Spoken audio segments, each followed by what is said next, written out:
that's, you know, a gazillion years of trial and error. But yeah, all right. Should do something with this hand down here. And the sketch. Don't worry about it too much. Got a coat now. It's supposed to be mysterious. Fog, or maybe tall grass. That's always good. But if you can do a ballpoint pen, grass is great. Like painting. That damn hand. Do some weird things that can make. Is there any width? If you put a lot of emphasis on the composition of each page, when do you put that? When do you take consideration of what you want the page to look like? Composition is the biggest. Well, storytelling is first. Composition is second for me. When I make up a story, I thumbnail. Even if I'm actually writing a story for somebody else, I thumbnail the story so I know I can get what I need done on that particular page. And for pacing, I need to know, okay, I'm going to cut from this to this. We'll cut away to a bird because that was a quiet moment. I like to have a panel with the birds thinking. And then I'll set up things like, okay, I want the big surprise to come on the next page, so you design it so at the bottom of this page, something's about to happen, and then you turn it into you know. So also when I thumbnail my pages, I always thumbnail 2 pages facing each other as they would fall in the comic. So I can see the rhythm, I think, in 2-page sequences. But then, yeah, then it becomes all about composition within the panels.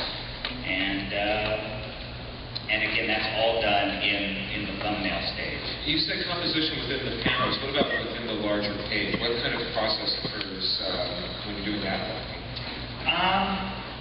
That's that super intuitive thing where it's really difficult to explain how I do it.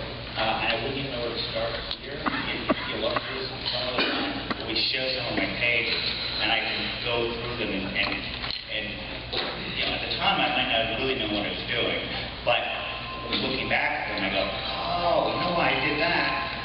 You know, it's intuitive. I mean, certain things like putting a panel across the middle of a page, something like that will stop the eye.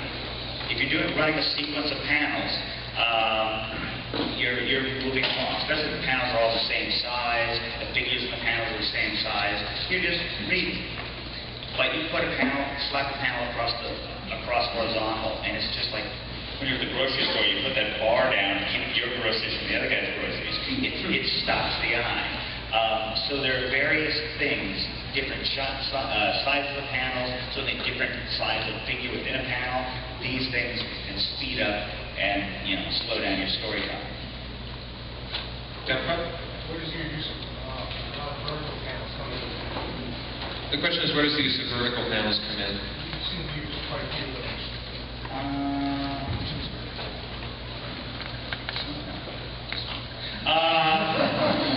I don't know. Again, I think it all depends on the job. I love doing something other than just that grid of panels.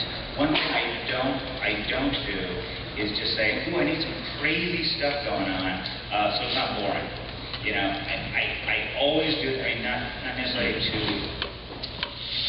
bash some of that image comics kind of stuff, but I always saw a lot of storytelling that was just, wow, this would make a really fancy page because I have this guy's foot hanging out this side of the panel, and I'll put 3 or 4 extra panel borders, and some of the panel borders will have curly cues on them, and you go, that's fine, but it's not storytelling. The more weird stuff like that you do, the more it slows you down and draws attention to the fact that it's pictures as opposed to it's images that are telling a story.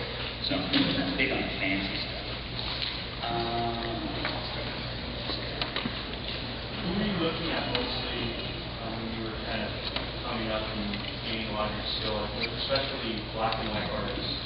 Well, what's interesting about that is one of the biggest, the single biggest influence on me, especially when I was young, was Frank Frazetta. I desperately wanted to be Frank Frazetta. I got an ulcer from not being Frank Frazetta. I was about 12. He was somewhere in his 40s or 50s. And at that is some kind of a freak genius. You know, he's just better than people. Not a normal person. But at 12 years old, I couldn't figure out why I couldn't do what he does.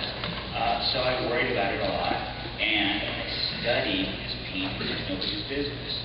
And, at first I did it because I like barbarian, that's cool. But little by little, well, actually I had somebody at the convention say, yeah, another thing he does is he spots black like crazy. So why don't you go back and look at those paintings and look at the way he handles dark and light stuff. And so I never studied his black and white art. Nothing against it, it's great. But he, as a former comics guy, thinks in simple dark and light shapes. There's a lot of beautiful pushing paint around in his stuff. He's great for mysterious areas that are kind of all in gray, and you partially see a face or a tentacle and stuff. Nobody does that better than him. But he also has extremely strong compositional dark and light shapes. So he became the biggest influence on me. Then I discovered Bernie Wrightson, and I wanted to be him for a couple of years.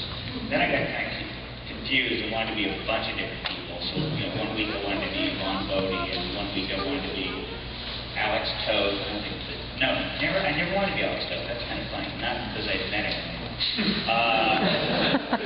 But because I didn't until years later. I think I wanted to be Alex Nino for 8 hours.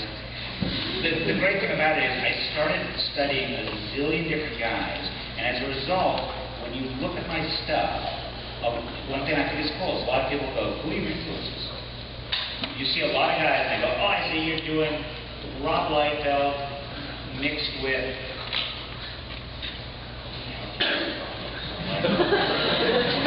you're mixing Rob with Todd and with a little bit of that shiny way Jim Lee does a boo.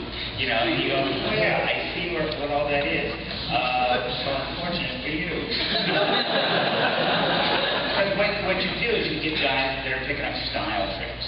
And the guys I was looking at could draw like nobody's business. And yeah, there are certain stylistic tricks. But painting, for the most part, isn't about tricks.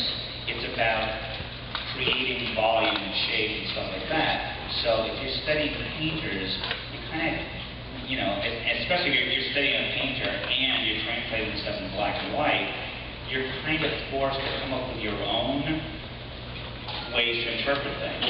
You get their sense of dark and light, but you've got to figure out, well, how do I translate that into lines? As opposed to studying somebody like Rob, where you go, okay, these 5 lines somehow represent a note.